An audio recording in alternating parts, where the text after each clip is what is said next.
Hello friends, હું અલકા પાકડાર. આપણે તુલસી ડ્રોપનું જોરદાર રિઝલ્ટ લઈને આપણે આવી ગયા છીએ. તો આપણે જ્યાં આ બેબીને 4 મહિના પહેલા મેં તુલસી ડ્રોપ્સ આપેલો હતો, તો એની મમ્મી પાસેથી જાણી કે એને શું રિઝલ્ટ મળ્યું છે. બરાબર, હવે તમારી બેબીને મેં આપ્યું ત્યારે શું પ્રોબ્લેમ હતો તમારી બેબી? એને ટીબીની થોડીક અસર હતી અને ડોક્ટરે ના પાડી દીધી હતી કે આને સારું નહીં થાય, તમે દેશમાં જતા રહ્યો. પછી અમે તોય દવા ચાલુ રાખી પણ તોય કઈ ફરક ન પડ્યો.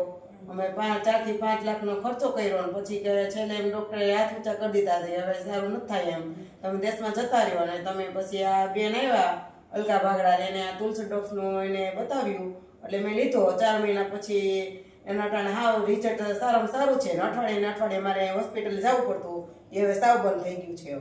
હવે એને કફ કેવું કથું નહીં, હવે કઈ છે જ નહીં. બધું ચોકલેટું બિસ્કિટ જે એને બહુ ભાવતું બધું ખાઈ શકે છે. ઓકે, જો ફ્રેન્ડ આપણે તુલસી ડ્રોપ્સનું કેવું રિઝલ્ટ છે, તો આપણે નાના બાળકોને હોય કે મોટાને કોઈને પણ વાયરલ ઇન્ફેક્શન હોય કે કફ થતો હોય કે અત્યારે વાતાવરણ પ્રમાણે કોઈ ઇન્ફેક્શન લાગુ પડતા હોય તો આપણે તુલસી ડ્રોપ્સને સજેસ્ટ કરી શકીએ. તો તમારે જે કોઈને જરૂર હોય તો અમારો કોન્ટેક્ટ કરી શકો છો.